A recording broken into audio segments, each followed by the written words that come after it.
بسم الله الرحمن الرحيم أنه قال حدثنا خلف بن هشام قال حدثنا حماد بن زيد عن أبي جمرة قال سمعت ابن عباس رضي الله تعالى عنهم أجمعين وحدثنا يحيى بن يحيى واللبز له قال أخبرنا عباد بن عباد عن أبي جمرة عن ابن عباس رضي الله تعالى عنه قال قدم وفد عبد القيس على رسول قدم وفد عبد القيس على رسول الله صلى الله عليه وسلم فقالوا يا رسول الله إن هذا الحي من ربيعة وقد حالت بيننا وبينك كفار مضر ولا نخلص إليك إلا في شهر الحرام فمرنا بأمر نعمل به وندعو إليه من وراءنا قال آمركم بأربع وأنهاكم عن أربع الإيمان بالله ثم فسرها لهم فقال شهادة أن لا إله إلا الله وأن محمدا رسول الله صلى الله عليه وسلم وإقام الصلاة وإيتاء الزكاة وأن تؤدوا خمس ما غنمتم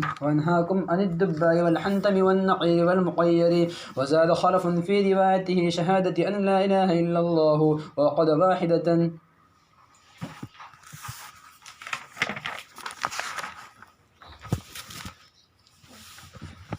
بسم اللہ الرحمن الرحیم. امام فرماتے ہیں ہمیں بیان کیا استاذ خلف ابن ہشام نے. یہ خلف ابن ہشام یہ وہی ہیں جو تجوید میں پڑھ کے آئے ہو. خلف یہ وہی کوئی دوسرے نہیں ہیں, وہی قاری صاحب ہیں. ہمیں حدیث بیان کی خلف ابن ہشام نے. فرماتے ہیں ہمیں حدیث بیان کی تھی حماد ابن زید نے نقل کرتے ہوئے ابو جمرہ سے. ابو جمرہ فرماتے ہیں میں نے سنا ابن عباس کو. یہ ابو جمرہ جو ہیں وہ ابن عباس کے لاڈلے شاگرد ہیں. تمام طلباء کی موجودگی میں ان کو اپنی پلنگ پر بٹھاتے تھے اور ان سے خصوصی لگاؤ کی وجہ تھی ایک تو خواب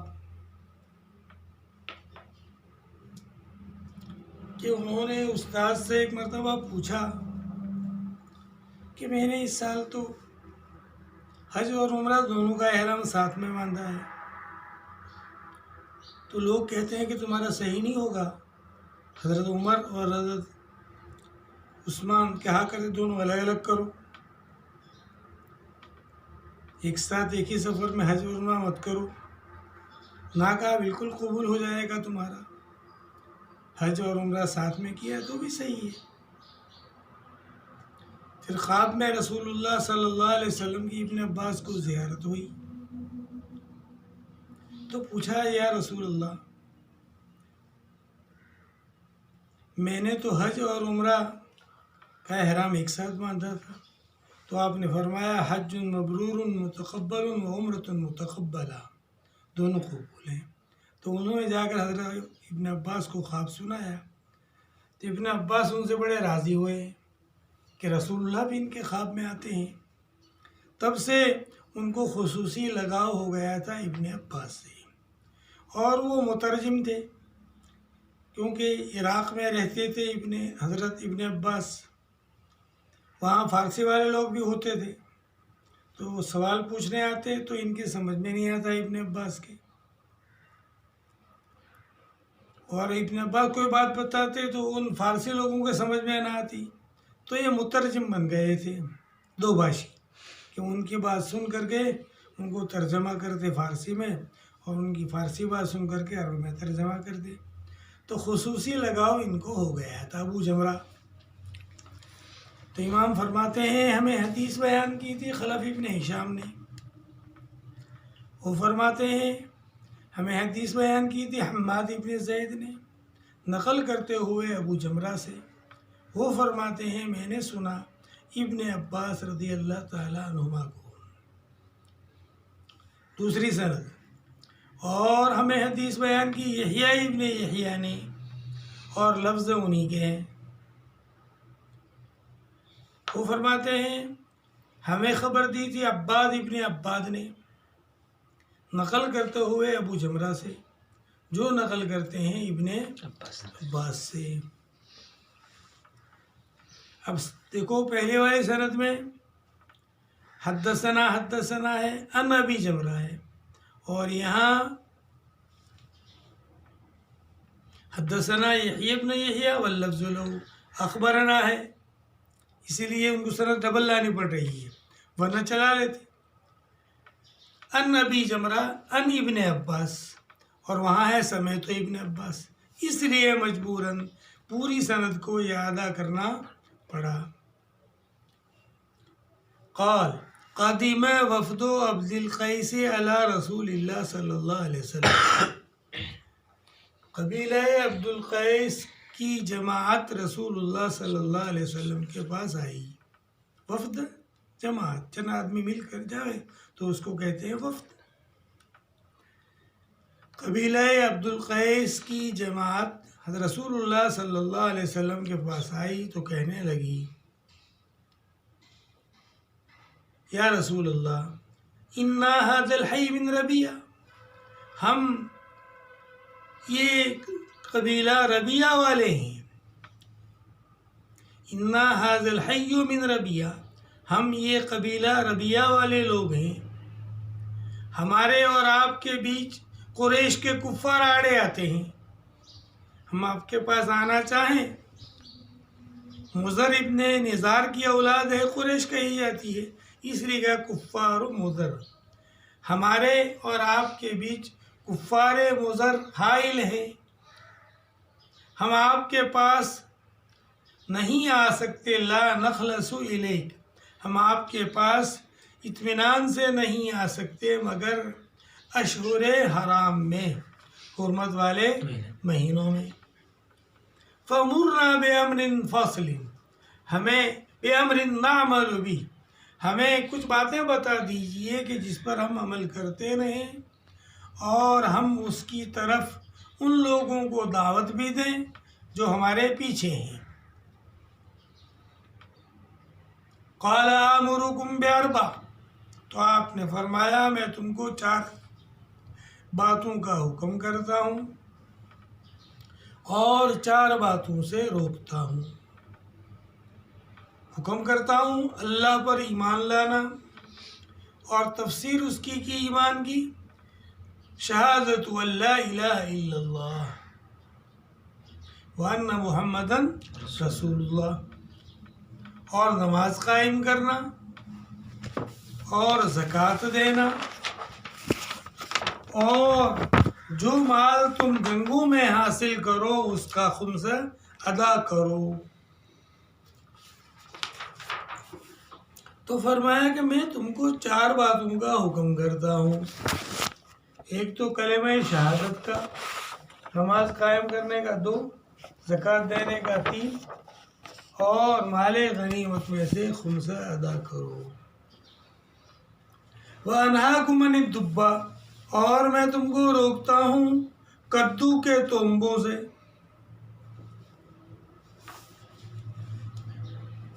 شراب کی حرمت تو ان لوگوں کو معلوم تھی، کیونکہ یہ وفد آیا ہے یا تو سن ہجری 5 میں یا 6 میں یا 7 میں. اگر سمجھ میں آ رہا تو شراب کے بارے میں نہیں پوچھنا چاہتے، بلکہ پوچھنا چاہتے ہیں ان برتنوں پر کی ممانعت جو ہوئی تھی اس کے بارے میں پوچھتے ہیں کہ وہ برتن اب استعمال کر سکتے ہیں کہ نہیں. وَأَنْهَاكُمْ عَنِ الدُّبَّ، تو آپ نے فرمایا میں تم کو منع کرتا ہوں کدو کے تنبوں کو، رالی گھڑوں کو. سبز رنگ کے گھڑے ہوتے تھے مٹی کے، اس کے اوپر رال مل دی جاتی تھی. رال یا تو تارکول ہے یا کوئی اس قسم کی چیز کہ جس کی وجہ سے مٹکے کے مسامات بند ہو جاوے، ذرہ برابر اندر سے باہر کی طرف پانی یا نمی آوے نہیں، اسی کو کہتے ہیں رالی گھڑے. میں تم کو روکتا ہوں کدو کے تنبوں سے، رالی گھڑوں سے، اور لکڑی یا پتھر سے کریدے ہوئے گھڑوں سے. لکڑی بہت بڑی لیتے، اس میں بیچ میں کرید کر کے ایک پیالہ بنا دیا یا پلیٹ بنا دی، یا اسی طریقے سے پتھر میں بھی کرتے تھے. کوئی پتھر لیا اور اس کو بیچ میں کرید کر کے سوراخ کیا اور اس کا بنا دیا پیالہ. کوئی زمانہ سادگی کا تھا. اس کے لیے نقیر کا لفظ بھی بولا جاتا ہے اور مقیر. اور میں تم کو روکتا ہوں تومبوں سے، سبز رنگ کے گھڑوں سے اور کریدے ہوئے لکڑی پتھر کے گھڑوں سے. اور خلف نے اضافہ فرمایا ہے اپنی روایت میں، شہادت اللہ الہ الا اللہ و عقد واحدہ. آپ نے جب شہادت کی بات بتائی تو ایک انگلی کو اونچی کی تھی. 4 باتیں بتانی تھی ایک اس طریقے سے.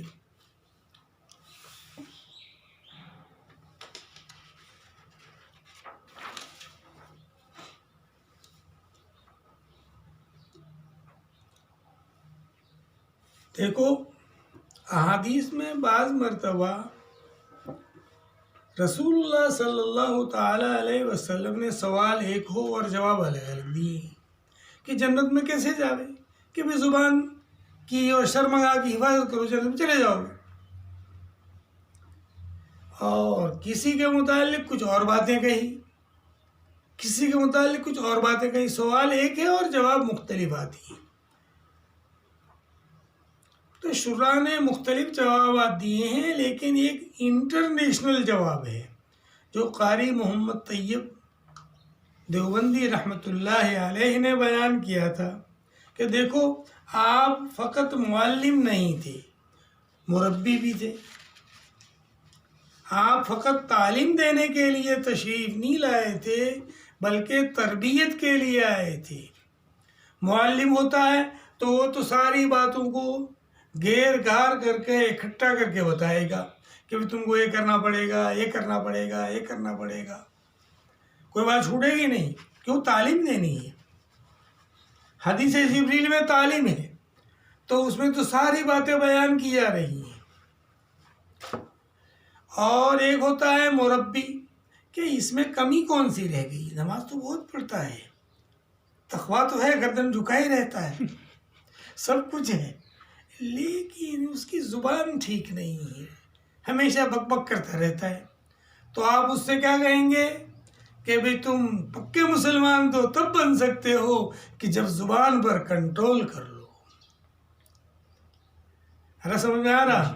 تو رسول اللہ صلی اللہ تعالی علیہ وسلم جب تعلیم کی نیت سے بیان فرماتے تو احاطہ کرتے، ایک ہی بات بتاتے.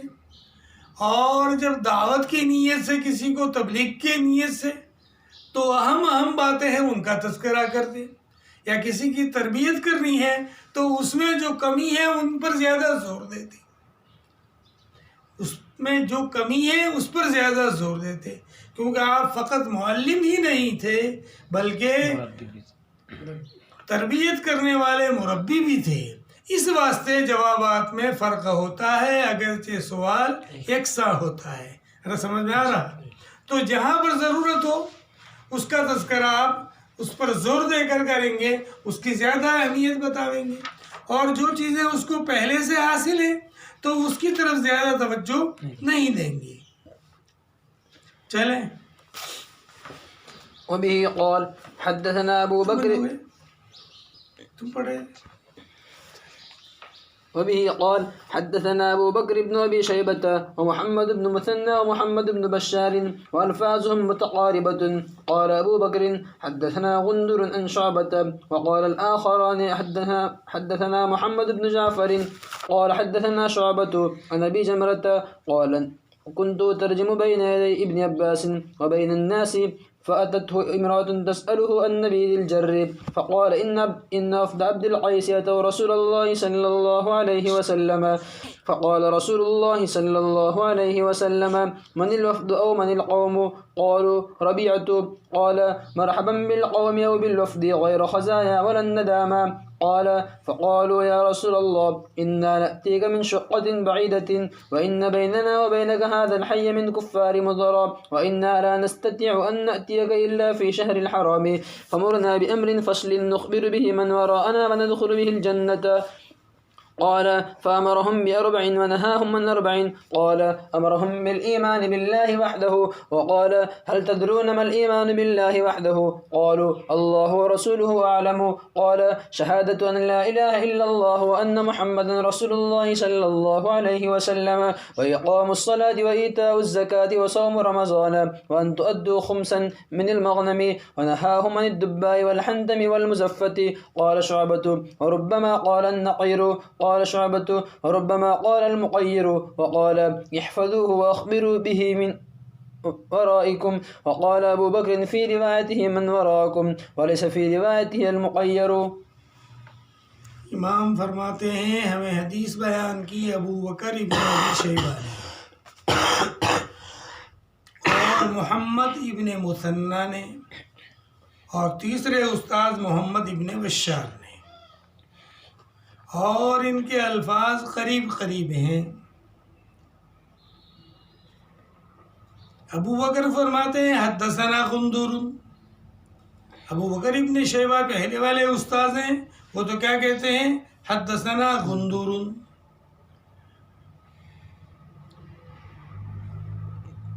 ان شعبہ، اور دوسرے دو استاد ہیں وہ کہتے ہیں حدثنا محمد بن جعفر قال حدثنا شعبہ۔ تو یہ فرق ہے اتنا، وہ کہتے ہیں ابو بکر حدثنا غندور، یہ جو محمد ابن جعفر کا لقب ہے جو ابن جریج ان کے استاد نے دیا تھا کہ وہ جکی، وہ ٹیں ٹیں کرتے تھے سب اٹھے بیٹھے، تو کیا کہا؟ یا غندور، تو مشہور ہو گئے غندور سے، آدمی وہی ہیں۔ لیکن ابو بکر ابن ابی شیبہ نے تو کہا تھا حدثنا غندور، جبکہ دو دوسرے استاد ہیں محمد ابن بشار اور محمد ابن مثنى، وہ دو کہہ رہے ہیں کہ حدثنا محمد ابن جعفر۔ تو کوئی خیانت نہ ہو بلکہ پوری دیانتداری کے ساتھ جس نے جو لفظ بولا تھا وہی لفظ امام نے بیان کر دیا۔ قال حدثنا شعبۃ، تینوں کی بات شروع ہو گئی کہ کیا کہا انہوں نے؟ ہمیں بیان کیا تھا امام شعبہ نے نقل کرتے ہوئے ابو جمرہ سے۔ ابو جمرہ فرماتے ہیں کنت اترجم بین یدی ابن عباس، میں ترجمان بنا رہتا تھا ابن عباس کے سامنے۔ ابن عباس کی زبان پست تھی، تو ایک وجہ یہ بھی تھی، اسی واسطے ان کو بنا دیا تھا آواز پہنچانے والا، مائک تو ہوتا نہیں تھا، اس لیے ابن عباس جو بات فرماتے تو وہ زور سے وہ بات کہتے ابو جمرہ، تو سب طالب علم کو سنائی دیتی۔ میں ترجمان بنا رہتا تھا ابن عباس رضی اللہ تعالیٰ عنہما کے آگے اور لوگوں کے بیچ۔ فَأَتَتْهُ امْرَأَةٌ، ایک عورت آئی جو پوچھ رہی تھی مٹکوں کے شربت کے بارے میں، کہ مٹکوں میں اگر شربت بنائی جائے تو اس کا کیا حکم ہے؟ جب مٹکا مٹی سے بنے ہوئے۔ فقال، تو ابن عباس نے فرمایا ان وفد عبد القیس اتوا رسول اللہ صلی اللہ علیہ وسلم، قبیلہ عبد القیس کی جماعت رسول اللہ صلی اللہ علیہ وسلم کے پاس آئی تو بولی، تو رسول اللہ صلی اللہ علیہ وسلم نے فرمایا من الوفد، کہاں کی جماعت ہے؟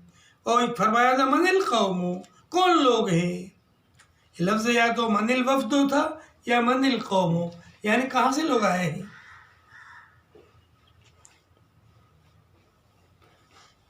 قالوا ربیعۃ، ہم قبیلہ ربیعہ کے لوگ ہیں۔ قال مرحبا بالقوم، تو آپ نے فرمایا تمہارا آنا مبارک ہو، تمہارا قوم کا آنا مبارک ہو، جماعت کا آنا مبارک ہو۔ ایسی حالت میں آئے نہ کہ تم رسوا ہوئے اور نہ تمہیں پچھتانا پڑا۔ دوسرے لوگ تو آئے، کچھ کو تو مار مار کر کے لایا گیا، کچھ رسوا ہو کر آئے، پر تم تو خود بخود آ گئے، بغیر بلائے آ گئے، تم تو خود بخود آ گئے۔ تو آپ نے فرمایا غیر خزایا ولا ندامہ، یعنی بغیر رسوا ہوئے، بغیر پچھتائے، بلکہ تم خود ہی چلے آئے۔ یعنی پچھتاتے اگر لیٹ ہوتے تو تم لیٹ بھی نہیں ہوئے، تم کو خبر پہنچی اور یہاں مدینہ تشریف لے آئے۔ غیر خزایا ولا ندامہ، اصل ایک شخص تھے منقذ ابن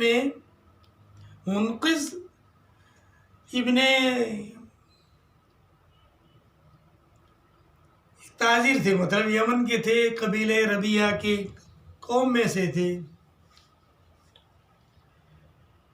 وہ تاجر تھے، کپڑا وغیرہ مدینہ منورہ لاتے، بیچتے، یہاں سے چیزیں خرید کر لے جاتے اور اپنے علاقے میں بیچتے تھے۔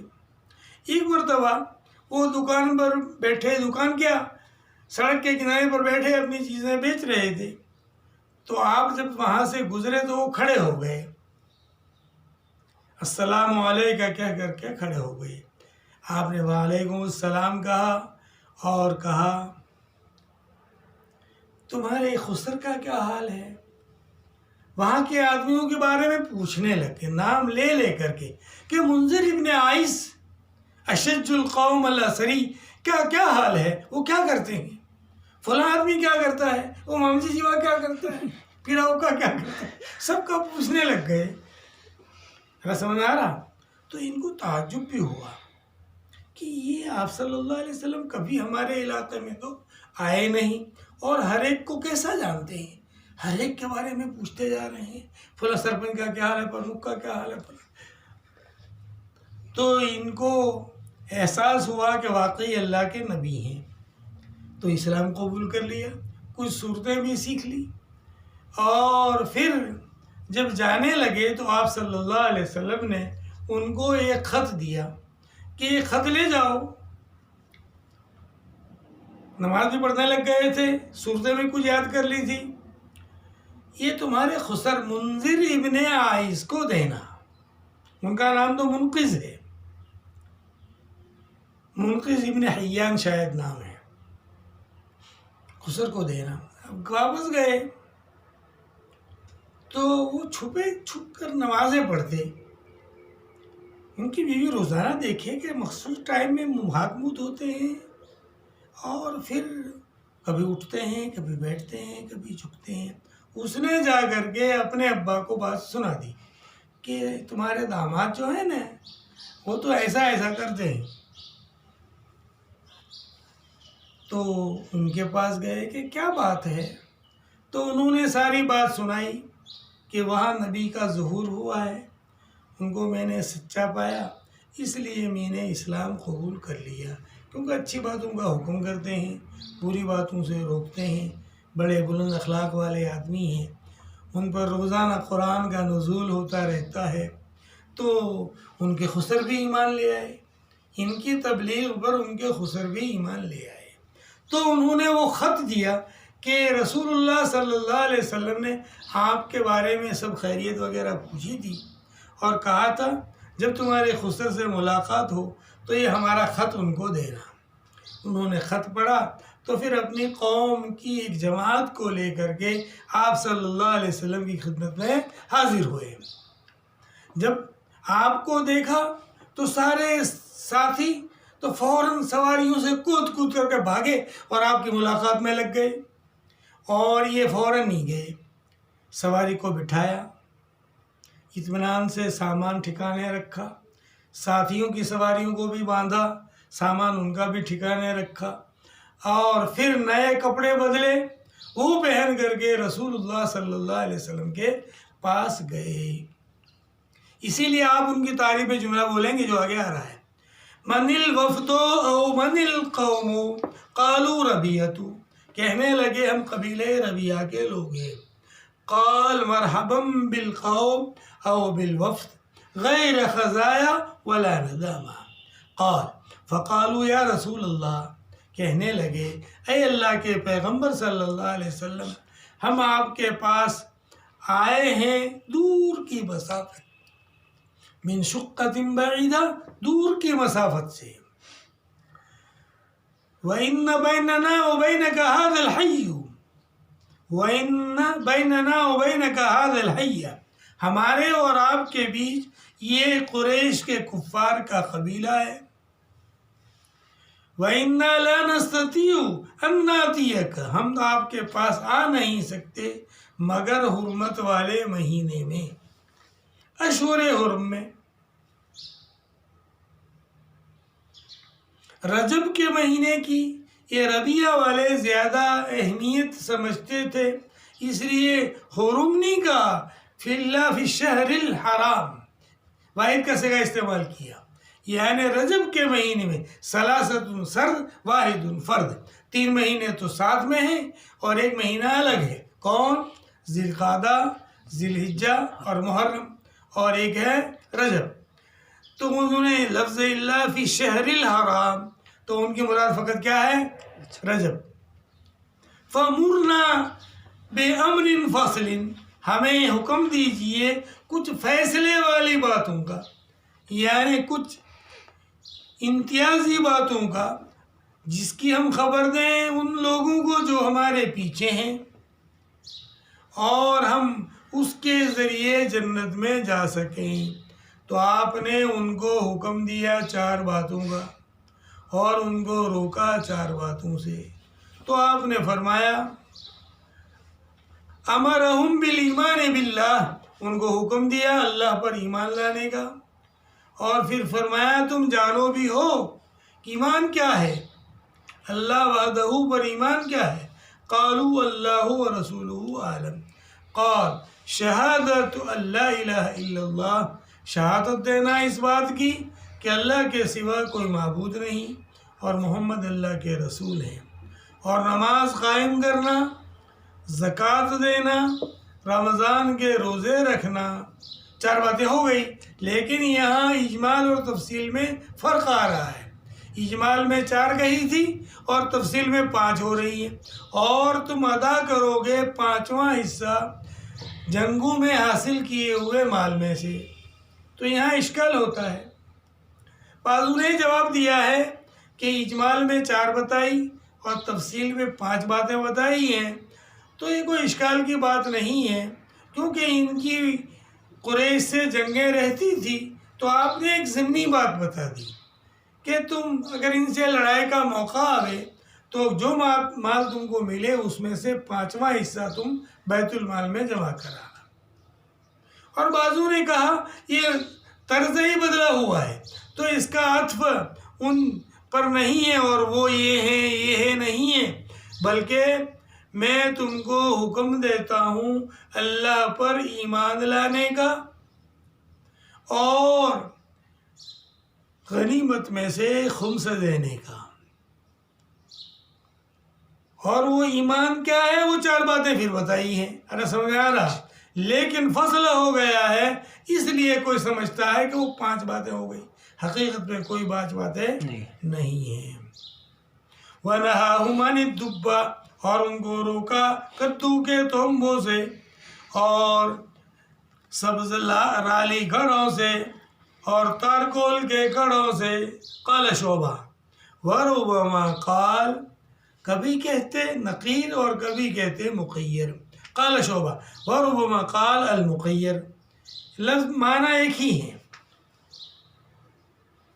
اور آپ نے فرمایا یاد رکھو ان باتوں کو اور اس کی خبر دو ان لوگوں کو جو تمہارے پیچھے ہیں، من ورائکم او من وراءکم، کسی روایت میں من ورائکم ہے اور کہیں ہے من وراءکم، کوئی فرق پڑتا نہیں ہے۔ ولیس فی روایتہ المقیر۔ اچھا، اب حکم آپ نے فرمایا انی نہیتکم عن الاوانی فاشربوا فی کل اناء، آپ نے فرمایا بعد میں احناف اور شوافی کے نزدیک ان برتنوں کے استعمال کی حرمت ختم ہو چکی، آپ نے اسی لیے فرمایا کہ اب میں تم کو پہلے منع کیا تھا وہ ایک حکمت کے تحت، تاکہ تم کو وہ برتن دیکھ کر کے وہ پرانی یاد نہ آ جاوے، اس لیے ہم نے منع کیا تھا، اب تم ہر برتن کا استعمال کر سکتے ہو، برتن میں کوئی مذائقہ نہیں ہے۔ تو احناف اور شوافی کے نزدیک ان برتنوں کی حرمت باقی رہی نہیں، وہ تو سد للباب شروع میں یہ فرمایا تھا، لیکن جب اس کی حرمت دلوں کے اندر اتر گئی تو پھر حرمت باقی رہی نہیں۔ لیکن ابن عباس کا مسلک یہ ہے کہ وہ حرمت اب بھی باقی ہے۔ عورت فتویٰ پوچھنے آئی، کب آئی؟ رسول اللہ کے زمانے کے بعد ہے، اور اس کے بعد تو کوئی ناسخ ہوتا نہیں ہے۔ تو گویا ابن عباس کو اس کی حرمت کے نسخ کا علم نہیں تھا، اسی لیے انہوں نے بتلایا کہ ان برتنوں سے بچنا ضروری ہے، ان کا استعمال نہ دال میں جائز اور نہ کڑی میں، بالکل استعمال کر سکتے۔ اور امام احمد اور امام مالک کا مسلک بھی یہی ہے کہ ان کی حرمت اب بھی باقی ہے۔ چلیں۔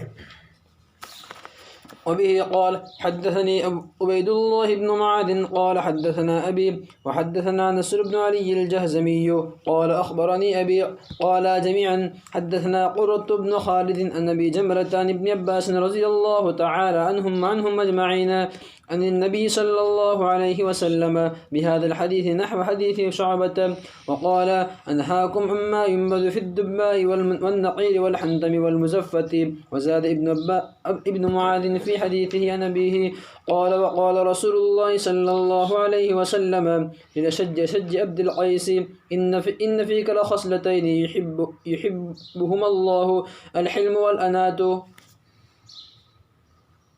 امام فرماتے ہیں مجھے حدیث بیان کی عبید اللہ ابن معاذ نے، وہ فرماتے ہیں ہمیں حدیث بیان کی تھی ابو نے، ہاں دوسری سند، اور ہمیں حدیث بیان کی امام فرماتے ہیں نصر ابن علی الجہزمی نے، وہ فرماتے ہیں مجھے خبر دی تھی ابو نے یعنی علی جہزمی نے۔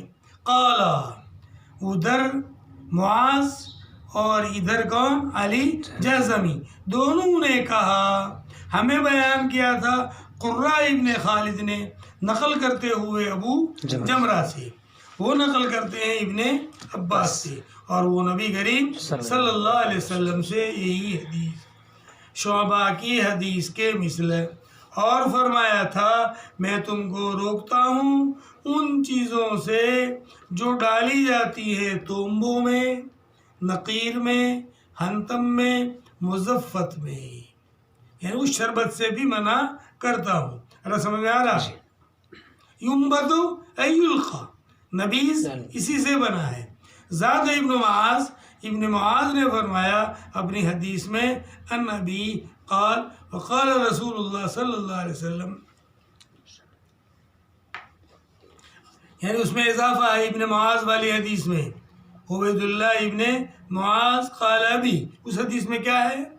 رسول اللہ صلی اللہ علیہ وسلم نے فرمایا تھا اشج عبد القیس کو، یہ منذر ابن عائز جو منقذ ابن حیان کے خسر ہیں، قوم کے سردار ہیں، وہ مشہور تھے اشج عبد القیس، قبیلہ عبد القیس کے اشج جس کے سر میں یا پیشانی پر کوئی زخم تھا اس لیے مشہور ہو گئے تھے اشج سے، ان کا نام تو ہے منذر ابن عائز۔ آپ نے فرمایا تھا اشج عبد القیس کو تم میں دو عادتیں ہیں جن کو اللہ تعالی پسند فرماتے ہیں، ایک تو بردباری ہے اور ایک آہستگی ہے، جلد بازی تم میں نہیں ہے، کہ سارے لوگ تو بھاگ کر کے آئے لیکن تم تو اطمینان کے ساتھ پورے سلیقے سے سامان جمایا، اونٹوں کو باندھا اور پھر کپڑے بدلے اور میرے پاس آئے۔ بعض حدیثوں میں اور اضافہ ہے کہ یہ عادتیں مجھ میں خلقتاً ملی ہیں، اللہ تعالیٰ نے فطرتیں میرے رکھی ہیں، یا ایک کے بعد میں عادتیں پیدا ہوئی ہیں۔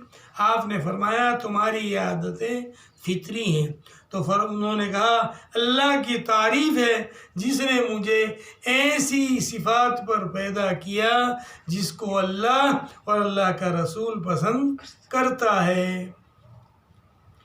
چلیں۔ وبه قال حدثنا يحيى بن أيوب قال حدثنا ابن علية قال حدثنا سعيد بن أبي عروبة عن قتادة قال حدثني من لقي الوفد الذين قدموا على رسول الله صلى الله عليه وسلم من عبد القيس.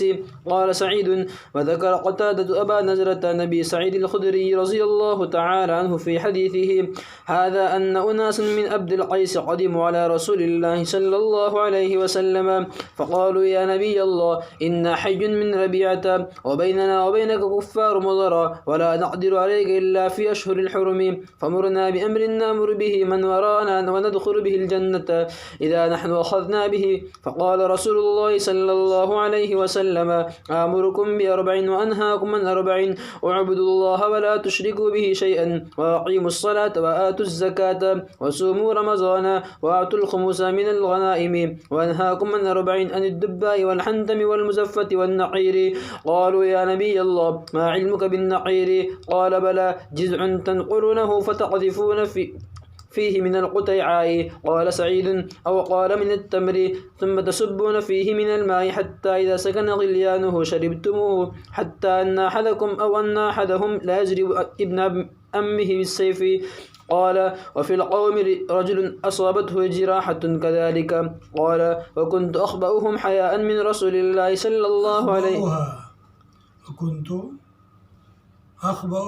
أخبأها حياء من رسول الله صلى الله عليه وسلم.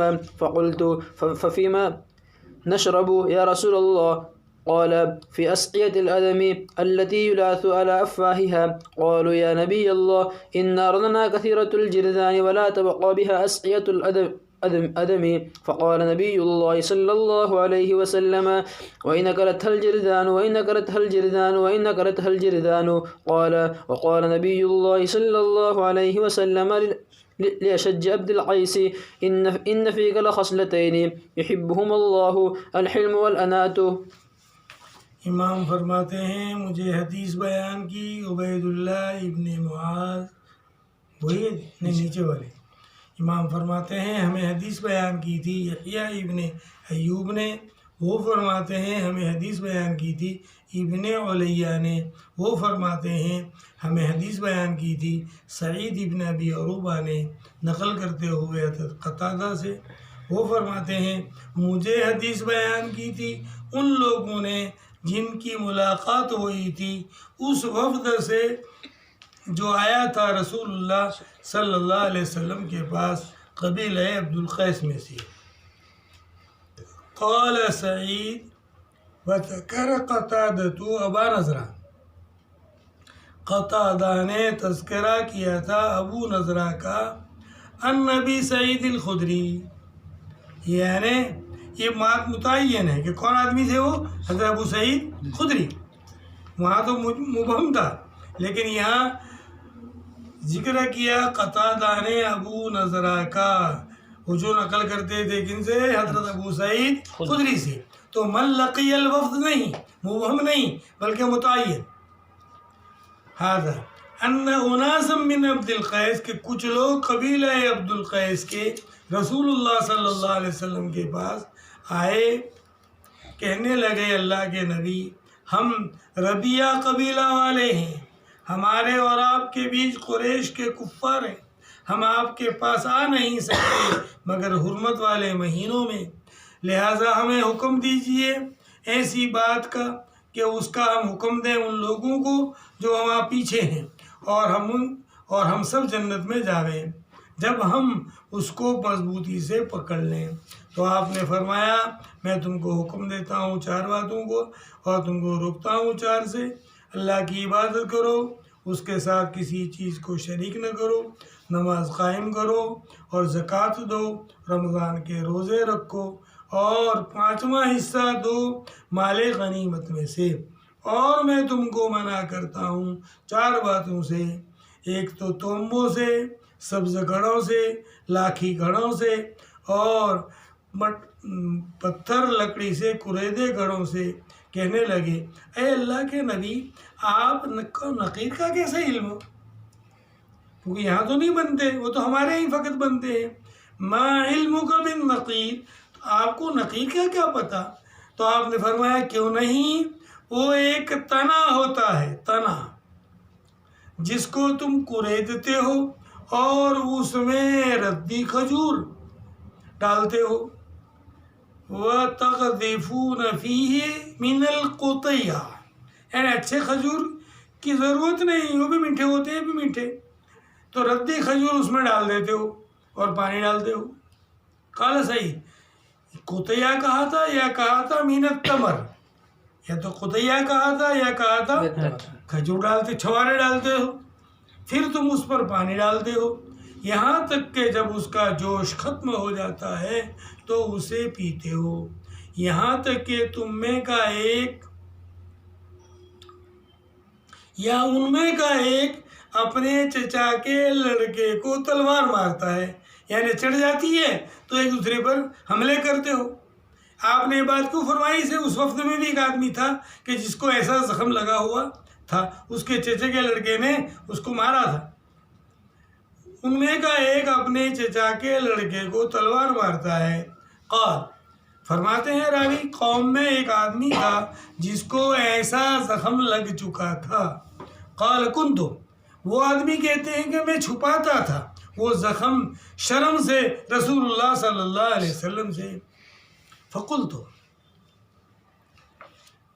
فیما نشرب، تو پھر کون سے برتن میں ہم شربت بناویں اے اللہ کے رسول؟ تو آپ نے فرمایا چمڑے کے مشکیزوں میں، جن کے دہانوں کو رسی سے باندھا جاتا ہے. یلاتو علی افواہیہ، جس کے دہانوں کو رسی سے باندھا جاتا ہے. کہنے لگے اے اللہ کے نبی، ہمارے یہاں تو چوہے بہت ہوتے ہیں. ان ارضنا کثیرۃ الجرذان، ہماری زمین تو بکثرت چوہوں والی ہے. ولا تبقی بها اسقیۃ الادم، یا لا تبقى فيها اسقیۃ الادم، نہیں باقی چھوڑتی چمڑے کے برتنوں کو. آپ نے فرمایا چاہے اس کو کاٹ ڈالے چوہے، چاہے اس کو کاٹ ڈالے چوہے، چاہے اس کو کھا جاوے چوہے. وقال نبی اللہ صلی اللہ علیہ وسلم، اور آپ نے فرمایا تھا اشج عبد القیس کو تم میں دو عادتیں ہیں جس کو اللہ اور اللہ کا رسول پسند کرتا ہے، ایک بردباری ہے اور ایک طمانینت ہے. ایک حدیث اور ہو جائے.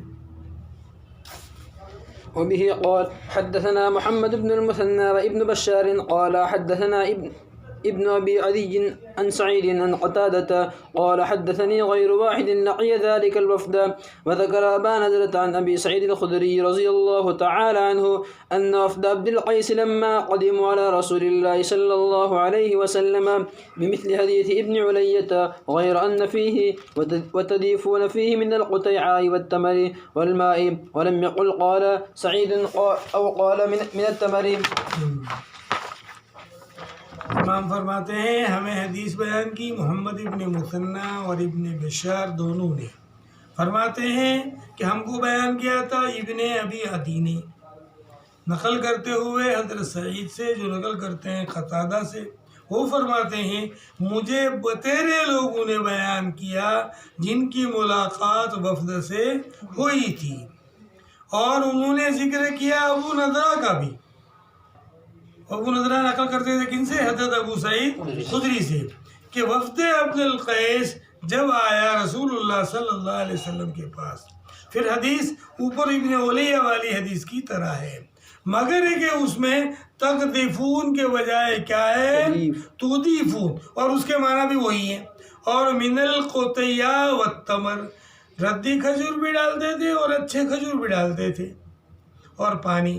اور اس میں نہیں ہے کہ قال سعید او قال من التمر، ایسا لفظ نہیں، ترتب نہیں، قطیہ ڈالتے تھے یا چھوارے، ایسا نہیں، بلکہ دونوں ڈالتے تھے.